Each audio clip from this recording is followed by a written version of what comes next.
Menko PM dorong pertumbuhan ekonomi, atasi kemacetan struktural.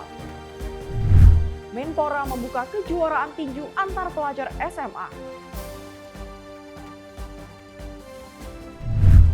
Indonesia siapkan generasi kolaboratif era AI.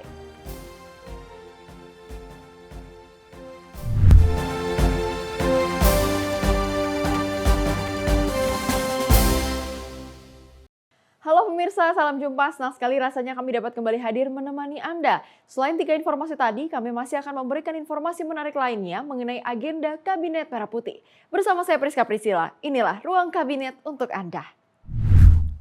Kita awali informasi pertama dari Wakil Menteri Haji dan Umroh, Dhanil Anzar Simanjuntak, meninjau kesiapan Hotel Grand El Hadji di Cipondoh, Kota Tangerang, Banten pada 17 November 2025.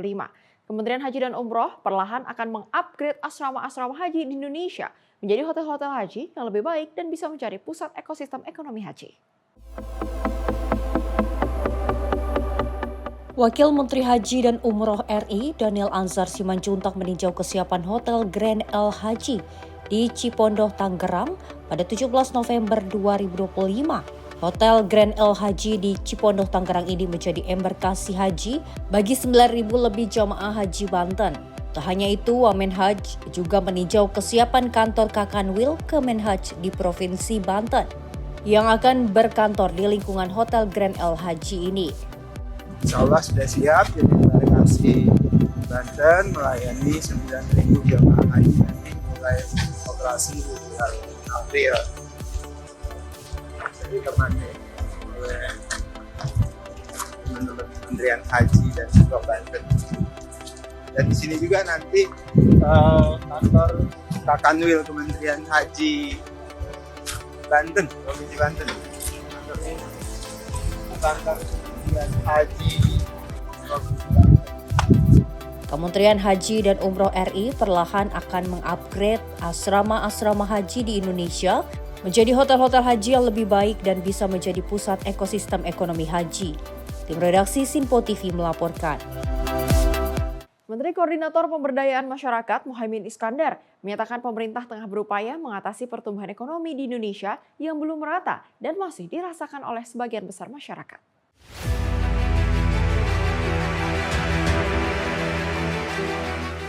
Menko Pemberdayaan Masyarakat Muhaimin Iskandar menyampaikan pemberdayaan masyarakat kini menjadi upaya pendekatan baru yang diinstruksikan Presiden Prabowo Subianto untuk mengatasi kemacetan struktural.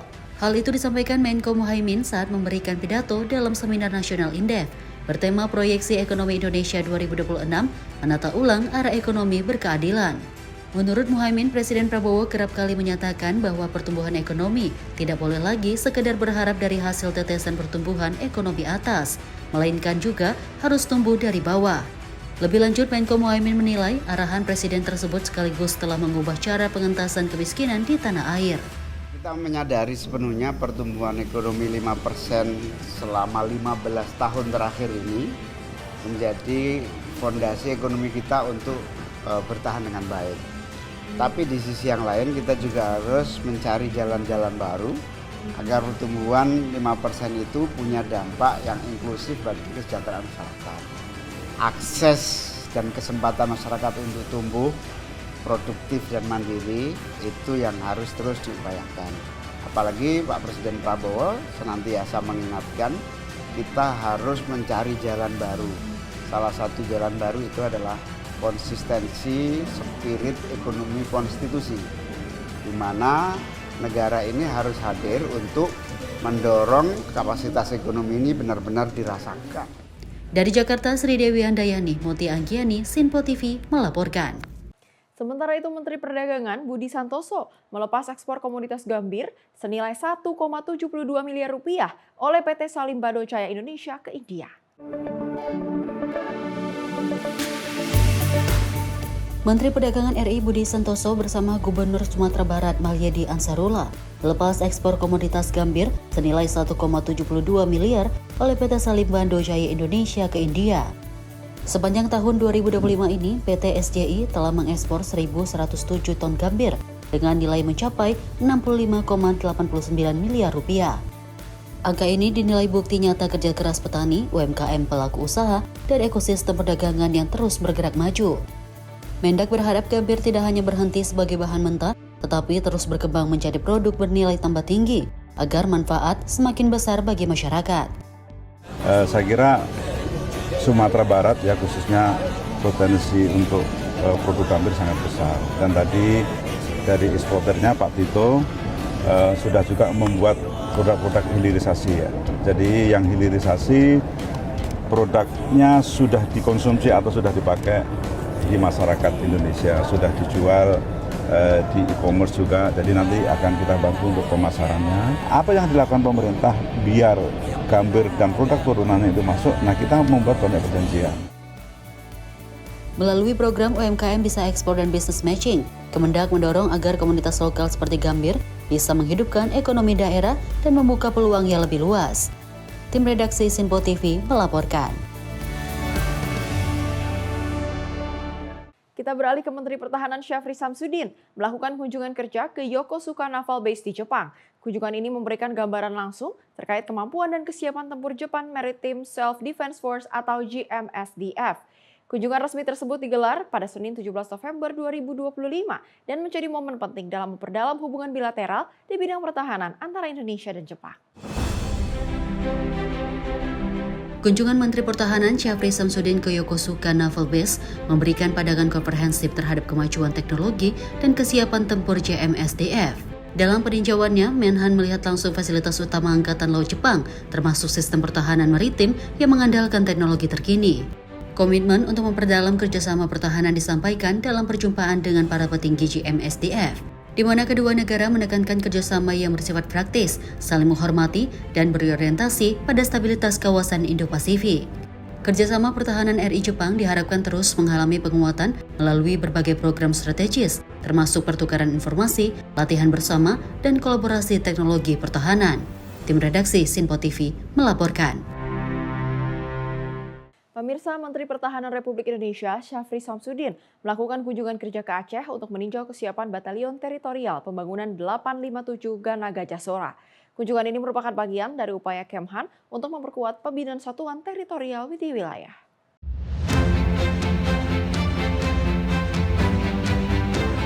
Menhan Syafri Samsudin didampingi Wakil Panglima TNI dan Wakil Kepala Staf Angkatan Darat tiba di Kecamatan Mani, Kabupaten Pidi untuk meninjau kondisi dan kesiapan Yonter Pembangunan 857 GG. Dalam peninjauan ini, Menhan melihat langsung sarana prasarana serta pelaksanaan pembinaan teritorial di satuan tersebut. Syafri menegaskan, Batalion Teritorial memiliki peran vital dalam memperkuat ketahanan wilayah, sekaligus menjadi pondasi utama bagi TNI dalam membangun kedamaian dan kesejahteraan di daerah. Selain itu, Syafri menyampaikan bahwa peninjauan ini merupakan langkah strategis untuk memastikan kesiapan satuan teritorial dalam mendukung tugas pertahanan negara. Jihan Nabila, Sinpo TV melaporkan. Sementara itu, Wakil Menteri Investasi dan Hilirisasi Todo II Pasaribu menyampaikan pemerintah tengah mendorong konsolidasi realisasi investasi hingga sekitar 13.000 triliun rupiah dalam 5 tahun ke depan.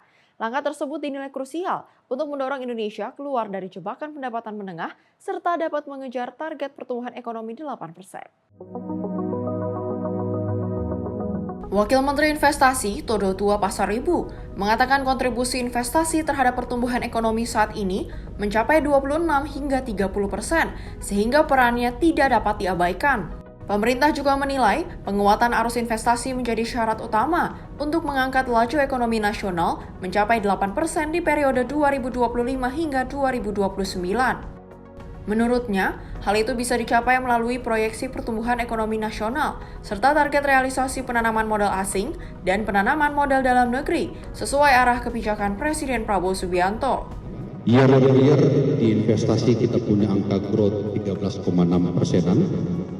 Kemudian di sektor hilirisasi ini yang juga cukup surprisingly year on year sampai pada kuartal ketiga 2025 kita ada pertumbuhan year on year-nya di angka sekitar 58%, dan tentunya ini memang beberapa program-program hilirisasi yang kita sudah susun dalam peta jalan hilirisasi atau roadmap hilirisasi ini yang akan kita fokuskan dalam 5 tahun ke depan sampai kepada 2029, karena kita ketahui bersama bahwa investasi atau realisasi investasi itu memberikan kontribusi kurang lebih sekitar 26%-an terhadap pergerakan pertumbuhan ekonomi, dan pemerintah ini mempunyai target untuk kita menuju kepada 8%. Karena kenapa? Kita mau keluar dari middle income trap. That's why kita harus masuk kepada 8%, dan total konsolidasi terhadap realisasi investasi dalam 5 tahun ke depan adalah 13.000 triliun. Dari Jakarta, Sri Dewi Andayani, Azizul Hakim, Simpo TV melaporkan. Kementerian Koordinator Bidang Politik dan Keamanan mengakui bahwa dana otonomi khusus atau Otsus yang dikeluarkan oleh pemerintah pusat belum diserap secara optimal oleh daerah-daerah yang berstatus Otsus. Pemerintah terus mendorong upaya agar ke depan dana Otsus lebih maksimal dalam penyerapannya. Deputi Bidang Koordinasi Politik Dalam Negeri Kemenko Polkam, Majen TNI Heri Wiranto menjelaskan bahwa pendetailan itu diperlukan agar pemanfaatan dana Otsus bisa dilakukan secara maksimal, terutama untuk mendanai program-program yang berdampak langsung bagi masyarakat. Hal itu diungkapkan Heri dalam agenda rapat koordinasi penguatan implementasi dan evaluasi tata kelola kebijakan otonomi khusus dalam mewujudkan pembangunan yang inklusif, transparan, dan berkeadilan. Sebenarnya dana otonomi khusus ini kan diberikan kewenangan kepada daerah untuk mengelola pemerintahan di daerah terkait dengan hal-hal yang diharapkan memberikan kesejahteraan bagi masyarakat. Tentu bicara aspek kesejahteraan masyarakat kan luas sekali itu, termasuk lansia. Sebenarnya untuk Papua itu yang lebih utama khusus untuk orang asli Papua. Dan dana otonomi yang diberikan kan dari mulai tahun 2013 ya, berjalan terus sampai sekarang ini memberikan kesempatan bagi masyarakat dan pemerintah daerah untuk mengelola. Di situ memang ada dibagi dua blok, yaitu blok grant dan satunya lagi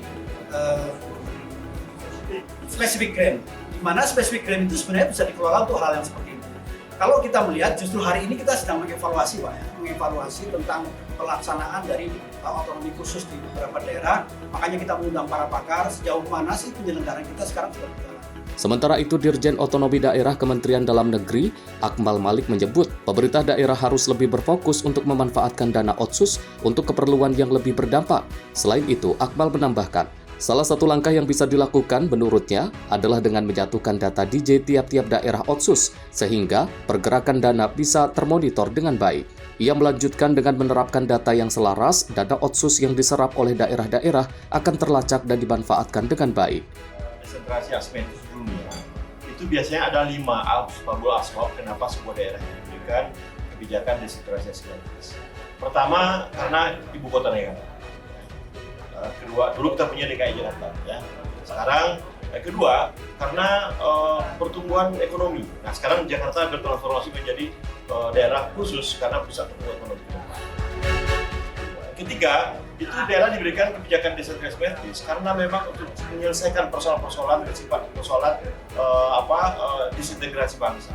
Nah, kita punya 2 provinsi dulu ya, sekarang udah jadi 6 provinsi, Aceh dan Papua dan beserta adik-adiknya. Mereka punya 2 undang 11 2006 di Aceh, undang 2021 dan terakhir undang nomor 2 2001. Itu yang ketiga. Yang keempat itu karena menghargai kebudayaan dari karakter lokal. Kita punya undang 13 2012 yaitu DIY. Hanya satu kita nggak punya, yaitu memberikan kebijakan desentralisasi karena keterbatasan. Dari Jakarta, Dio Malau, Simpo TV melaporkan. Kementerian Sosial mulai membuka kembali pintu bantuan sosial bagi 7.200 penerima bansos yang sebelumnya dicoret karena terlibat judi online. Meski sudah direaktivasi, namun rekening penerima bansos belum termasuk dalam daftar distribusi untuk Triwulan 4 tahun 2025, lantaran para penerima masih berada di bawah pengawasan tenaga pendamping sosial dan tim dari PPATK. Dari total 600.000 penerima yang diblokir, lebih dari 200.000 telah mengajukan permohonan reaktivasi agar bisa kembali mendapatkan bantuan dari pemerintah. Mayoritas penerima manfaat yang mengajukan permohonan reaktivasi lantaran mereka mengaku sangat membutuhkan bantuan untuk memenuhi kebutuhan dasar. Menteri Sosial Saifullah Yusuf pada Selasa sore mengungkap, dari angka 200.000 tersebut, Kementerian Sosial mulai membuka kembali pintu bantuan sosial atau bansos bagi 7.200 penerima bansos yang sebelumnya dicoret karena terlibat judi online.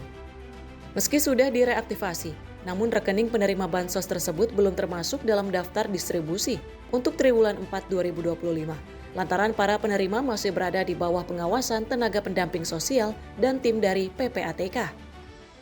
Tapi sudah ada 200.000 yang minta untuk reaktivasi. Tapi belum juga dapat kan karena masih reaktivasi. Belum lagi kita cek lagi. Insya Allah ya kalau toh nanti akhir akan kita berikan tentu dengan syarat-syarat ya. Udah benar 200.000 lebih ya yang ajukan reaktivasi ya. Ada 7.200 yang Reaktivasi. 7.000? Nah, jadi yang per hari ini sudah ada 7.200 yang kita reaktivasi. Dari 200.000 itu? Dari 200.000 itu baru 7.000. Tapi untuk memastikan yang 7.000 itu tidak lagi dipakai judul, bagaimana Gus intervensi dari pemerintah? Iya, kita minta pendampingan dari Dinsos ya, karena ini reaktivasinya kan lewat Dinsos, juga lewat desa. Jadi kita minta mereka ikut memastikan, pendamping ikut memastikan, sekaligus memberikan edukasi, ya, bimbingan agar tidak menyalahgunakan bansos. Setelah itu kita akan cek lagi dengan PPATK dalam 6 bulan ke depan, apakah mereka masih main judul atau tidak. Meski lampu hijau sudah diberikan kepada 7.200 penerima manfaat, namun Gus Ipul menegaskan bahwa puluhan ribu pengajuan lainnya masih dalam proses verifikasi lapangan yang ketat, di mana keputusan akhir akan diambil dalam waktu dekat setelah evaluasi menyeluruh dilakukan. Sanksi tegas tanpa kompromi pun telah disiapkan bagi mereka yang kedapatan kembali melanggar aturan penyalahgunaan bantuan sosial. Dari Jakarta, Dio Malau, Sinpo TV melaporkan. Menhub tegaskan sejumlah agenda penting pasca COP30 Brazil. Informasi lengkapnya usai jeda. Tetaplah bersama kami di Sinpo TV.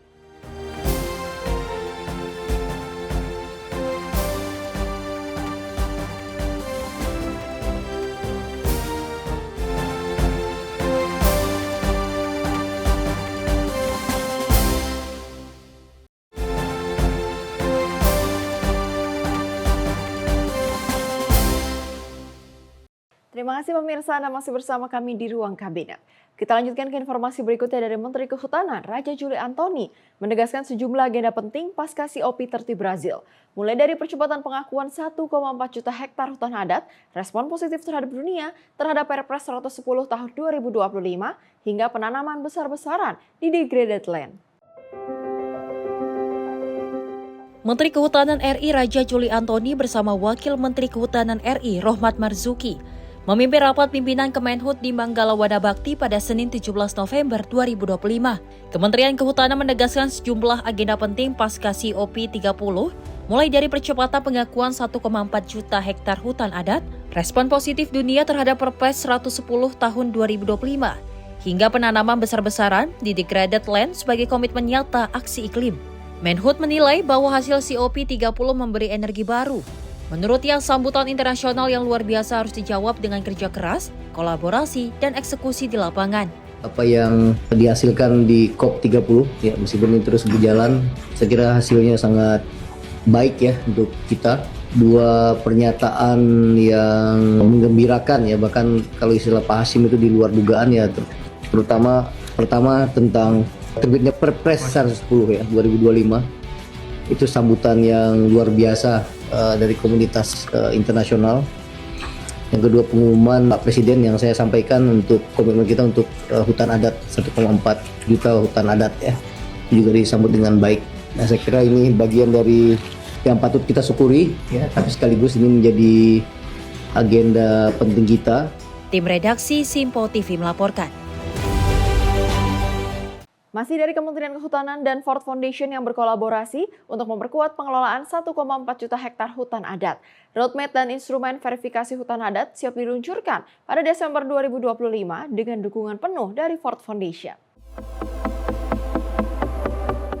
Kementerian Kehutanan dan Ford Foundation membahas penguatan pengelolaan hutan adat seluas 1,4 juta hektar. Dalam kesempatan itu, Menhub menekankan perlunya pola pengelolaan, pemberdayaan, dan pendanaan yang lebih terarah. Jangan kemudian juga membuat sesuatu yang applicable di bawah. Kemenhub mengerahkan percepatan penyusunan kebutuhan Satgas Hutan Adat, serta roadmap dan instrumen verifikasi, yang akan diluncurkan pada Desember 2025. Ford Foundation pun menyatakan siap mendukung percepatan program pemberdayaan hutan adat. Tim redaksi Simpo TV melaporkan. Sementara itu, Menteri Pemuda dan Olahraga Erick Thohir mendukung event-event kegiatan olahraga masyarakat yang bisa mendorong sport tourism. Menurutnya, Kemenpora akan mendukung penuh kegiatan otomotif yang edukatif, inklusif, dan juga aman. Menteri Pemuda dan Olahraga RI Erick Thohir menyampaikan apresiasi atas dukungan yang diberikan oleh Gubernur DKI Jakarta Pramono Anung serta Ikatan Alumni Teladan SMA 3 Jakarta dan IMI yang telah sukses menyelenggarakan Teladan Metropolitan City Rally 2025. Erick Thohir menyatakan mendukung event-event kegiatan olahraga masyarakat yang bisa mendorong sport tourism. Menurutnya, Kemenpora akan mendukung penuh kegiatan otomotif yang edukatif, inklusif, dan juga aman. Kemenpora pun akan mendorong kegiatan seperti ini untuk diadakan di berbagai daerah di Indonesia, sehingga menjadi destinasi sport tourism yang bisa mendatangkan wisatawan nasional maupun internasional. Pagi saya ke Borobudur Marathon, itu 11.500 peserta, naik terus. Dan sudah masuk kategori elit. City Rally bisa dikembangkan di banyak kota, kan ini sangat positif. Bayangkan kalau kota-kota juga punya event seperti ini, kan sport tourism.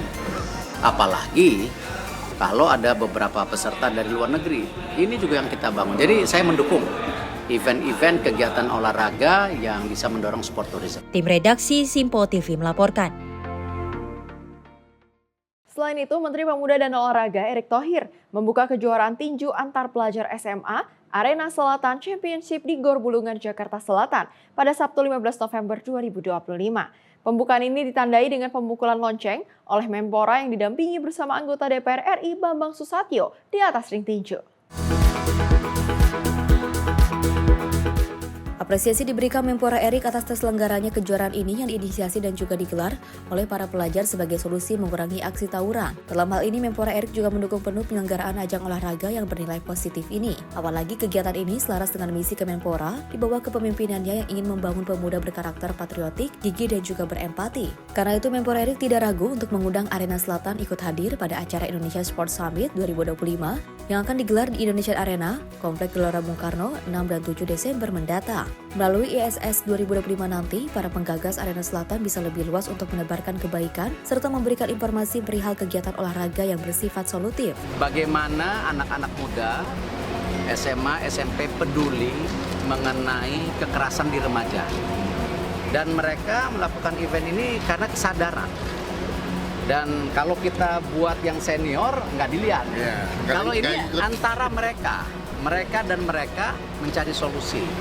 Dan ini adalah hal yang sangat positif, saya sangat mendukung, ya sesuai memang tentu beberapa pembicaraan yang sudah sampaikan, bahwa kami dari Kemenpora juga ingin membangun pemuda yang punya karakter.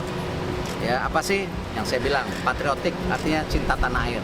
Selain membuka dan juga menyaksikan pertandingan, Menpora Erick juga turut memastikan keamanan dan ketertiban dalam penyelenggaraan kejuaraan ini. Prosedur-prosedur teknis maupun non-teknis yang diperlukan untuk memastikan kelancaran acara, menurut Menpora telah dipenuhi oleh panitia yang terdiri dari para pelajar SMA dan SMP ini. Menpora Erick pun berharap kegiatan seperti ini bisa menjadi solusi dan juga berperan aktif di masyarakat, khususnya dalam mengurangi aksi tawuran yang banyak terjadi di kalangan pelajar. Sementara itu, anggota DPR RI Bambang Susatyo turut memberikan apresiasi atas terselenggaranya Arena Selatan Championship yang digagas oleh para pelajar. Karena melalui kejuaraan ini, energi para pelajar yang biasa disalurkan di jalanan untuk tawuran diarahkan ke arena dalam kegiatan yang positif. Bamsud juga memberikan apresiasi kepada Menpora Erick yang senantiasa mengarahkan pembina generasi muda pada hal-hal yang positif. Tim redaksi Simpo TV melaporkan. Kita beralih ke Menteri Pendidikan Dasar dan Menengah, Abdul Muti, menyampaikan bahwa pihaknya sudah mengirim 1.772.550 interaktif flat panel atau IFP atau smartboard ke sekolah-sekolah. Mendikdasman Abdul Muti menyampaikan bahwa pihaknya sudah mengirim 172.550 interaktif flat panel atau smartboard ke sekolah-sekolah. Lalu sebanyak 43.002 smartboard sedang dalam proses pengiriman ke sekolah-sekolah. Bukan cuma membagikan, Muti menjelaskan bahwa Kemendikdasmen juga memantau serta mengevaluasi penggunaan IFP ini. Muti melanjutkan sekolah yang telah menerima IFP ini terpantau sudah ada perubahan signifikan dalam proses pembelajaran. Selain itu, ia juga menyatakan bahwa ini adalah bukti revolusi pendidikan yang diletakkan oleh kepala negara melalui digitalisasi pembelajaran dengan pembagian IFP. Sampai 16 November 2025 pukul 22, ini update sampai tadi malam Pak Presiden, sudah terkirim sebanyak 172.550 yang telah tiba dan dimanfaatkan di sekolah dan PKBM, dan 43.022 yang dalam proses pengiriman, yang itu merupakan 75% dari rencana 28.865 yang akan kami bagikan maksimal sampai 17 Desember tahun 2025. Muliakan, kami melakukan monitoring dan juga melakukan evaluasi sekolah-sekolah yang telah menerima IFP atau digital panel. Sudah ada perubahan signifikan dalam proses pembelajaran, belajar dengan gembira, penuh semangat, dan capaian pembelajaran terus meningkat. Ini semua adalah bukti revolusi pendidikan yang diletakkan Bapak Presiden melalui digitalisasi pembelajaran dan pembagian IFP yang hari ini Bapak hadir secara langsung untuk meluncurkannya. Sebagaimana diketahui, pemberian smartboard ini merupakan bagian dari program digitalisasi pembelajaran. Dasar hukum penguatan program ini tercantum dalam Instruksi Presiden Nomor 7 Tahun 2025 yang menekankan revitalisasi satuan pendidikan, pembangunan sekolah unggul, hingga implementasi digitalisasi pembelajaran. Pada penggunaannya, smartboard berbeda dengan televisi pintar yang hanya menyajikan konten pembelajaran secara satu arah pada siswa dan guru. Dari Bekasi, Jawa Barat, Dio Malau, Sinpo TV melaporkan. Sementara itu, Menteri Perumahan dan Kawasan Permukiman Mawar Sirait menyampaikan bahwa pemerintah telah menempatkan sektor perumahan sebagai salah satu fokus penyaluran kredit usaha rakyat pada tahun 2025 melalui skema KPP dengan target plafon sebesar Rp17,25 triliun untuk 27.961 debitur. Menteri Perumahan dan Permukiman Rakyat Mawar Sirait mengatakan bahwa skema program kredit usaha rakyat menyasar dua sisi sekaligus, mulai dari penyediaan rumah oleh para pelaku usaha kecil di sektor konstruksi dan pembiayaan permintaan rumah bagi masyarakat berpenghasilan rendah. Pada sisi penyediaan rumah, pemerintah menargetkan penyaluran sebesar Rp13,6 triliun untuk 7.742 debitur yang terdiri dari pengembang dan pelaku usaha kecil yang membangun hunian rakyat. Sementara itu, dari sisi permintaan rumah menargetkan Rp4,19 triliun untuk 20.219 debitur, yakni masyarakat yang ingin memiliki rumah layak dengan skema pembiayaan terjangkau. Ini membuktikan kur perumahan karya dari pemerintahan Pak Prabowo yang pertama kali terjadi di Indonesia, ini direspon dengan baik. Padahal kita baru mulai tanggal berapa? 21 Oktober. 21 Oktober ya, karena sistem KP baru terintegrasi dengan perbankan. Sistem informasi kredit program. Ya. Jadi itu dalam waktu segitu sudah berapa? Kita sudah 492 miliar. Ya. Dan saya terima kasih ya kepada Bank Himbara, ya, pada BRI, Mandiri, BTN, BNI, semua ya, bank daerah dan juga bank swasta, khususnya Bank Nobu ya yang paling tinggi. Kalau BCA itu dia tidak dari subsidinya, dia bikin skema sendiri. Dari Jakarta, Sri Dewi Andayani Ronawayu, Sinpo TV melaporkan. Kita beralih ke Menteri Usaha Mikro, Kecil, dan Menengah, Maman Abdurrahman, menegaskan bahwa penindakan terhadap peredaran baju bekas hanya difokuskan pada pihak yang mengimpor pakaian bekas secara ilegal. Sementara itu, pemerintah kini tengah menyiapkan substitusi produk lokal bagi para pedagang untuk mendukung transisi dari penjualan baju bekas impor menuju produk dalam negeri yang telah dikonsolidasikan hingga 1.300 brand lokal. Menteri Usaha Mikro, Kecil, dan Menengah Maman Abdurrahman menegaskan bahwa penindakan impor baju bekas selama ini hanya ditujukan kepada pihak yang melakukan impor dari luar negeri. Ia menjelaskan meskipun kegiatan thrifting atau penjualan barang bekas tidak seluruhnya dinilai bermasalah, namun pengenaan sanksi tetap akan diberikan secara spesifik kepada para pengusaha yang melakukan impor pakaian bekas secara ilegal. Kementerian UMKM saat ini ditegaskan untuk menyiapkan substitusi produk agar pedagang yang selama ini bergantung pada barang bekas impor dapat beralih menjual produk lokal untuk mendukung transisi tersebut. Di samping itu, pemerintah kini telah mengkonsolidasikan sedikitnya 1.300 brand lokal, mulai dari pakaian, celana, sepatu, hingga sandal sebagai alternatif bagi para pedagang. Langkah ini diharapkan dapat memperkuat ekosistem produk dalam negeri, sekaligus memberikan kepastian usaha bagi pedagang yang terdampak kebijakan larangan impor baju bekas. Yang kita tindak itu mereka yang melakukan impor baju bekas. Saya nggak mengenal, saya nggak tahu deh mau thrifting kah, thrift apa segala macam. Pokok bagi saya, bagi kami Kementerian UMKM, yang kita dan kementerian lainnya yang kita lakukan tindakan itu mereka yang mengimpor baju-baju bekas. Karena ingat loh, thrifting ini kan juga ada beberapa macam model kan. Jadi nggak semua juga thrifting itu jelek gitu loh maksudnya. Yang jadi isu adalah yang melakukan impor baju-baju bekas. Nah ini yang kita tindak. Namun ditugaskan kepada Kementerian UMKM, kami harus menyiapkan substitusi produk barang-barangnya. Dari yang tadi mereka menjual baju-baju bekas dari luar negeri, kita ganti dengan produk-produk domestik dalam negeri kita. Dari Jakarta, Esa Sulistiani, Roda Bayu, Sinpo TV melaporkan. Masih dari Menteri UMKM Maman Abdurrahman menyebut bahwa penyaluran kredit usaha rakyat untuk UMKM di tahun 2025 telah tersalurkan sekitar 83%. Hal itu diungkapkan Menteri UMKM usai menyampaikan evaluasi kredit program pemerintah pada rapat koordinasi kebijakan KUR yang dipimpin oleh Menteri Koordinator Bidang Perekonomian di Jakarta.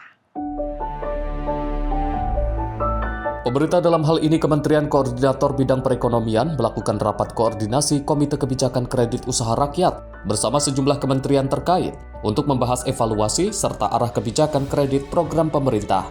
Salah satunya Menteri UMKM Maman Abdurrahman yang menyampaikan bahwa evaluasi penyaluran distribusi di sektor UMKM pada tahun 2025 hingga kini sudah mencapai 83% atau sebesar 238 triliun rupiah dari target yang sudah ditentukan pemerintah yakni sebesar 286 triliun rupiah.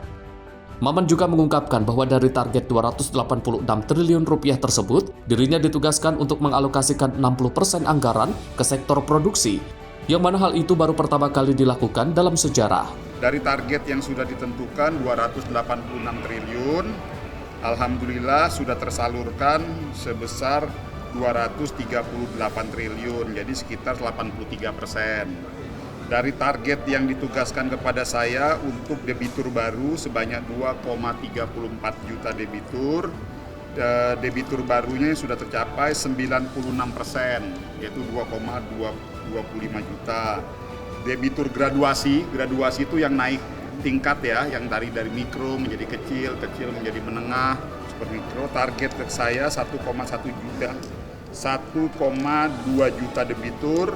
Alhamdulillah debitur graduasi melebihi target sebanyak 112%, yaitu sekitar 1,3 juta. Lalu ada target juga ditugaskan kepada saya dari plafon yang tadi 286 triliun, 60%-nya itu harus ke sektor produksi. Nah ini yang pertama kali sepanjang sejarah program KUR berdiri, baru sekarang kita terrealisasi, yaitu di angka 60,1%. Dari Jakarta, Sri Dewi Andayani, Roda Bayu, Sinpo TV melaporkan. Kementerian PU gerak cepat tangani longsor di Cilacap. Informasi lengkapnya sejenak. Tetaplah bersama kami di Sinpo TV.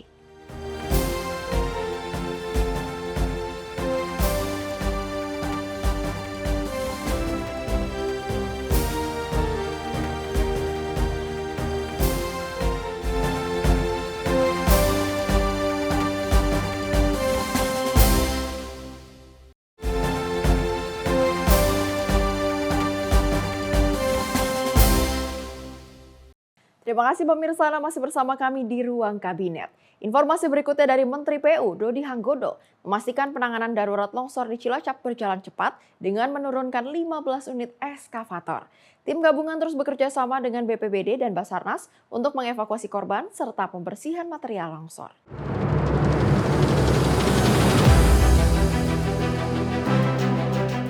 Pasca banjir dan longsor di Kabupaten Cilacap pada Kamis 13 November 2025, Kementerian Pekerjaan Umum langsung menurunkan alat berat untuk penanganan darurat. Bencana terjadi akibat hujan deras dan tanah labil di Desa Cibenying, Kecamatan Majenang, yang menimbun rumah warga dan menimbulkan korban jiwa. Menteri PU Dodi Hanggodo menegaskan bahwa komitmen kementerian untuk membantu seluruh daerah terdampak bencana. Sebagai bentuk respon cepat, 15 unit ekskavator dari berbagai balai teknis termasuk BBWS dan juga BBPJN dikerahkan bersama personil untuk evakuasi, pencarian korban, dan pembersihan material longsor dengan koordinasi BPBD, Basarnas, dan juga Forkopimda Cilacap. Untuk tanggap darurat bencana yang di Cilacap, tadi pagi saya sudah koordinasi dengan para kepala balai, baik balai-balai wilayah sungai maupun balai jalan, baik yang di wilayah yang berdekatan itu ada dua, yang wilayah sungai, satu di Serayu Opak dan satu di Citandui. Sementara jalan itu yang paling dekat adalah balai jalan Jawa Tengah Jogja. Sesuai hasil koordinasi terakhir dengan SAR dan BPBD setempat, mereka butuh kira-kira kurang lebih 15 ekskavator, dan tadi pagi sudah koordinasi dengan semua balai. Alhamdulillah kita sudah dapat sekitar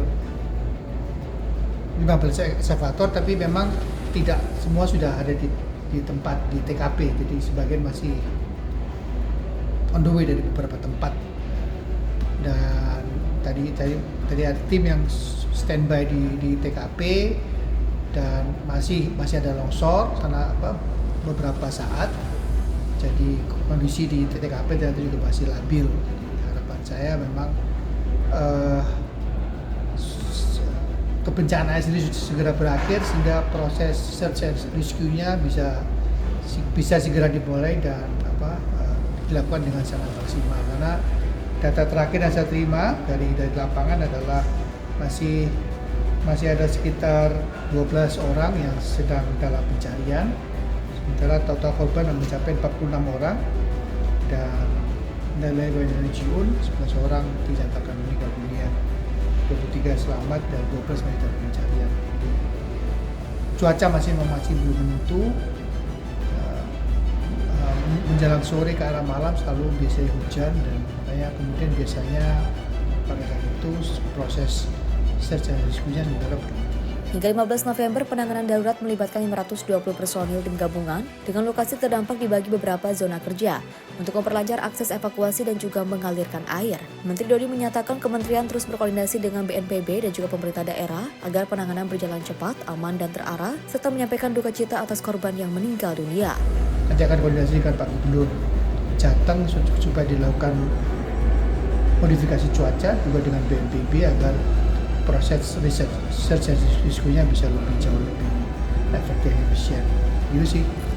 Pokoknya kita akan support penuh, tidak hanya bicara masalah ekskavatornya sendiri, ANSI, tapi juga saya titip pesan, jangan lupa solarnya, jangan lupa Indominya, kalau misalnya ada teh kopi dan seterusnya juga tolong di-provide, karena yang kerja kan juga butuh makan, yang kerja juga butuh minum dan seterusnya. Itu ya. Tim redaksi Simpo TV melaporkan. Ratusan perempuan penghayat kepercayaan terhadap Tuhan Yang Maha Esa dari berbagai daerah menghadiri dialog pernikahan yang bertema pasangan cerdas, pengasuhan hebat, berbudi pekerti luhur. Kegiatan ini merupakan kolaborasi antara Kementerian Kebudayaan dan Kementerian Pemberdayaan Perempuan dan Perlindungan Anak. Suasana antusias terlihat dari ratusan perempuan yang tergabung dalam Puan Hayati se-Jawa Tengah saat menghadiri seminar parenting pranikah yang digelar di Semarang.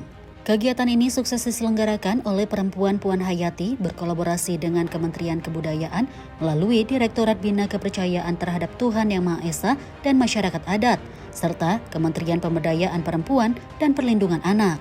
Dirjen Perlindungan Kebudayaan dan Tradisi Restu Gunawan menyebut acara tersebut menjadi bagian dari upaya memperkuat literasi keluarga, kesetaraan gender, hingga perlindungan anak di komunitas penghayat. Selain tantangan pernikahan yang saat ini dinilai kompleks, menurutnya bimbingan pranikah penting untuk mencegah berbagai permasalahan rumah tangga. Karena menurut saya Puan Hayati ini penting bagi kita semua dalam proses pewarisan kebudayaan, karena sebenarnya aktivitasnya teman-teman Puan Hayati ini kan di bidang kebudayaan dari awal sampai akhir itu sebenarnya kan bidang kebudayaan. Jadi kita berkolaborasi untuk hari ini kaitannya dengan bagaimana untuk asupan pengetahuan tentang bagaimana membangun keluarga yang cerdas, dan akhirnya akan menjadi agen-agen kita dalam kemajuan kebudayaan dan juga untuk mencerdaskan kehidupan bangsa. Ini saya kira kolaborasi yang cukup penting, kesadaran bahwa Puan Hayati mau mengadakan kegiatan seminar dengan tema yang sangat khusus, ini saya kira sangat penting. Dan mudah-mudahan dari event ini nanti teman-teman Puan Hayati bisa menyebarkan informasi betapa pentingnya pengetahuan khususnya tentang pranikah, kemudian bagaimana membangun keluarga yang serasi, yang baik, yang harmonis kepada pihak-pihak yang lain juga teman-teman. Di sisi lain, Deputi Bidang Kesetaraan Gender Kemen PPPA Amurwani Dwi Lestari-Ningsih menyambut baik kegiatan yang diinisiasi Puan Hayati. Menurutnya, pemahaman pranikah sangat penting, terutama bagi perempuan, untuk mencegah ketidakharmonisan yang dapat berdampak pada anak. Akan menyampaikan terkait dengan bagaimana peran keluarga ikut mencerdaskan terkait dengan pembagian tugas dan fungsi pada anak perempuan dan laki-laki sejak mereka dini. Jadi pemberian tugas pada anak laki-laki dan perempuan di keluarga itu tidak boleh lagi dilakukan secara diskriminatif ya. Diskriminatif dalam hal ini tidak boleh dilakukan secara stigma, stereotip gitu ya, kalau laki-laki diutamakan tidak mengerjakan pekerjaan-pekerjaan rumah, kalau anak-anak perempuan harus mengerjakan pekerjaan-pekerjaan rumah. Nah, ini yang akan kita sampaikan bahwa pekerjaan domestik atau pekerjaan rumah itu juga harus dikerjakan bersama-sama antara anak laki-laki dan perempuan. Nah, forum ini karena kita bertemu dengan keluarga-keluarga penghayat, nanti kita ingin menyampaikan di situ yang mesti disampaikan terkait dengan tugas fungsi dan kesetaraan antara laki-laki dan perempuan itu sendiri. Dengan kegiatan ini, Puan Hayati Jawa Tengah berharap semakin banyak calon pasangan yang memahami pentingnya kesiapan berkeluarga. Tim redaksi Sinpo TV melaporkan. Pemirsa, Indonesia adalah sebuah negara adidaya di bidang kebudayaan. Hal tersebut diungkapkan oleh Wakil Menteri Kebudayaan Giring Ganesha pada acara Bangkit Fest 2025. Berlangsung di Jakarta pada 17 November 2025, Bangkit Fest 2025 digelar oleh Good News from Indonesia atau GNFI dengan tema Rising Together with Courage and Collaboration. Wakil Menteri Kebudayaan Giring Ganesha menegaskan bahwa kekayaan budaya yang tersebar dari Sabang sampai Merauke merupakan modal besar bagi bangsa Indonesia yang tak ternilai untuk bersaing di panggung global, terutama di era digital, di mana setiap daerah kini memiliki panggungnya sendiri. Selain itu, lebih dari sekedar produk seni dan kuliner, Giring menekankan bahwa kontribusi terbesar Indonesia untuk dunia adalah way of life atau cara hidup yang diwariskan leluhur. Filsafat hidup seperti Trihita Karana dari Bali, Alam Takambang, Jadi Guru dari Minangkabau, atau Batang Garing dari Kalimantan yang mengajarkan prinsip yang sama mengenai keseimbangan dan keharmonisan. Kita ini adalah negara adidaya di bidang kebudayaan. Kita ini negara superpower di bidang kebudayaan. Apalagi di era digital dan sosmed sekarang ini, semua budaya-budaya dari seluruh Indonesia bisa terlihat, punya panggungnya sendiri. Semua orang punya kesempatan yang sama, dan Indonesia punya kesempatan yang lebih karena keunikan dari budaya Indonesia. Oleh karena itu, kita masuk ke era ini karena kekuatan alur, kekuatan netizen kita. Menjadi diri kita sendiri ternyata justru itu yang diminati oleh dunia. Justru dengan menjadi asli Indonesia, dunia pasti akan menaiki. Kita harus menjadi catalyst that elevates our own culture to the world. Berkat bantuan teman-teman, kebangkitan kebudayaan Indonesia sudah ada di tanah. Karena kalian semua. Dari Sabang sampai Merauke, anak-anak mudanya harus kompak mempromosikan budaya mereka sendiri. Now we never find out, we never know. Tiba-tiba bola-bola bisa sebesar ini, koplo bisa sebesar ini, pacu jalur bisa sebesar ini. Kenapa? Anak-anak mudanya yang pertama kali upload, menghargai, melestarikan budaya lokal. Ketika GNFI membuat research yang tadi, bahwa anak-anak muda zaman sekarang, netizen kita sangat yakin dengan kebudayaan dan kreativitas Indonesia. Optimis bahkan. Kontribusi kita terhadap dunia adalah ini, budaya kita sendiri. Dunia lebih butuh lagi lagu-lagu Indonesia. Dunia butuh film-film Indonesia. Dunia tuh butuh lagi tarian kita yang melambangkan bagaimana kita merayakan hidup yang luar biasa. Dunia butuh way of life seperti Trihita Karana yang sudah diturunkan oleh leluhur kita. Jadi kebudayaan Indonesia bisa menghadirkan harmoni untuk dunia. Giring menutup sambutannya dengan seruan agar generasi muda tidak lagi malu-malu, tetapi justru bangga dan menjadi katalisator yang mengangkat budaya Indonesia ke panggung dunia. Dengan semangat ini, kebangkitan kebudayaan Indonesia bukanlah sebuah mimpi, tetapi suatu keniscayaan yang sedang terjadi. Tim redaksi Sinpo TV melaporkan. Sementara itu, Menteri Koordinator Bidang Pangan Zulkifli Hasan mengapresiasi capaian kinerja Menteri Pertanian Andri Amran Sulaiman yang mendapat nilai terbaik berdasarkan hasil survei indikator politik Indonesia. Capaian tersebut menunjukkan kerja nyata Kementerian Pertanian yang kini benar-benar dirasakan oleh para petani dan masyarakat luas. Menteri Pertanian Andri Amran Sulaiman mendapat tingkat kepuasan publik dengan nilai tertinggi berdasarkan hasil survei indikator politik Indonesia dengan capaian nilai sebesar 84,9%. Menko Pangan Zulkifli Hasan menilai kepemimpinan Menteri Pertanian Andri Amran yang tegas, cepat tanggap, dan berpihak pada petani menjadi faktor utama tingginya tingkat kepuasan publik. Capaian tersebut juga menunjukkan bahwa sektor pangan Indonesia kini berada di jalur yang tepat. Menurutnya, hasil survei tersebut menjadi bukti bahwa kerja nyata Kementerian Pertanian benar-benar dirasakan oleh petani dan masyarakat luas. Dan ini kerja keras tim, terutama Pak Mentan, itu produksi kita luar biasa, saudara-saudara, dari 30 juta menurut BPS menjadi 34,77. Berarti kenaikannya 13% lebih. Nah, tentu pemerintah tidak ingin ada hambatan dalam penyerapan gabah maupun jagung. Ya, tidak boleh masyarakat petani dirugikan. Dari Jakarta, Sri Dewi Andayani, Rona Bayu, Sinpo TV melaporkan. Sementara itu, Wakil Menteri Komunikasi dan Digital, Nezar Patria, menyampaikan bahwa Indonesia akan menghadirkan internet terjangkau tanpa serat optik. Langkah ini bertujuan untuk mempercepat pemerataan konektivitas bagi masyarakat.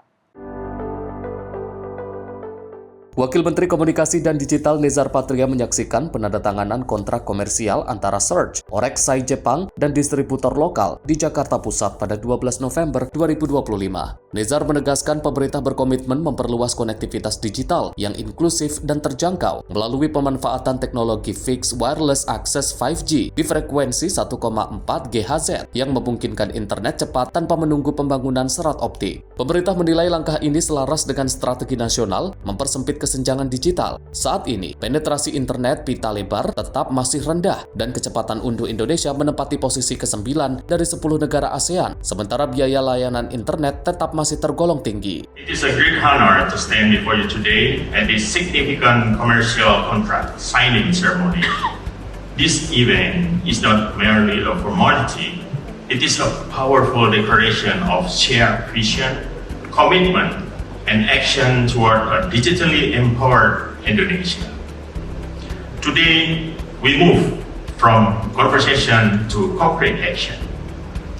This signing ceremony is a direct, tangible outcome of the Memorandum of Understanding we established in the digital and communication realms.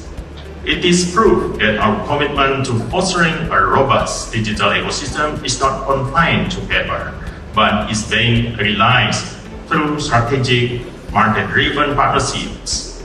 This is the kind of execution-focused collaboration that our nation needs.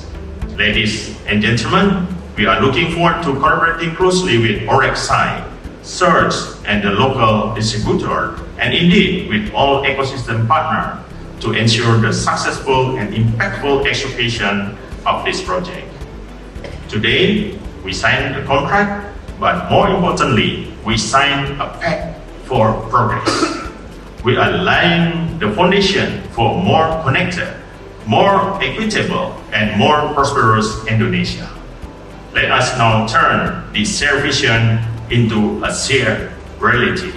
Arigatou gozaimasu. Melalui kerjasama strategis ini, pemerintah memberikan dukungan penuh, termasuk penyediaan frekuensi 1,4 GHz untuk mendorong teknologi nirkabel berkecepatan tinggi. Proyek Indonesia-Jepang ini diharapkan memberikan manfaat langsung bagi masyarakat, terutama UMKM, pendidikan jarak jauh, dan layanan teledimensi. Tim redaksi Sinpo TV melaporkan. Kembali dari Wamen Komunikasi dan Digital, Nesar Patria menekankan bahwa AI bukanlah ancaman, melainkan peluang bagi manusia untuk berinovasi melalui kolaborasi cerdas dengan mesin. Pemerintah tengah menyiapkan kebijakan AI agar Indonesia tidak hanya menjadi pengguna, tetapi juga menjadi pengembang teknologi digital. Dalam forum Digital Talent War di Universitas Katolik Sugija Pranata Semarang, pada 13 November, Wakil Menteri Komunikasi dan Digital Nezar Patria menekankan bahwa kemajuan AI bukan ancaman bagi tenaga kerja, melainkan peluang untuk memperluas kapasitas manusia dalam berinovasi. Menurutnya, kolaborasi cerdas antara manusia dan mesin menjadi kunci untuk menciptakan nilai dari perkembangan teknologi tersebut. Nezar menegaskan bahwa pengembangan AI di Indonesia harus berlandaskan kedaulatan teknologi, sekaligus mempersiapkan manusia untuk bekerja berdampingan dengan mesin. Masa depan ekonomi digital tidak hanya bergantung pada adopsi teknologi, tetapi juga pada kemampuan membangun generasi yang memahami nilai, etika, dan daya cipta di era AI. Semuanya sudah ada AI on device, juga laptop, sudah ada AI on device. Nah, AI on device ini dan perkembangannya juga akan mengubah lanskap bisnis atau industri AI ini. Dia akan mempengaruhi soal cloud misalnya, karena pemrosesan bisa dilakukan di device sendiri, sehingga cloud kemudian menjadi alternatif yang lain dan mungkin tidak sedominan dulu lagi gitu. Kita tahu data di era AI ini adalah apa yang kita sebut sebagai the new oil, ya. Data is the new oil. Data mining, bukan oil mining lagi sekarang. Data mining, kita menambang data. Dulu kita nambang minyak, sekarang kita nambang data. Pemerintah kini menyiapkan kebijakan sovereign AI agar Indonesia tidak hanya menjadi pengguna teknologi, tetapi juga pengembang dan pemiliknya. Nezar juga menyoroti peran perguruan tinggi dan industri sebagai akselerator penciptaan talenta digital. Ia menekankan bahwa kerjasama lintas sektor penting agar Indonesia tetap kompetitif dalam persaingan global AI. Tim redaksi Sinpo TV melaporkan. Informasi tadi sekaligus menutup perjumpaan kita pada edisi kali ini. Saya Priska Priscilla beserta seluruh kru yang bertugas pamit undur diri. Terima kasih dan sampai jumpa.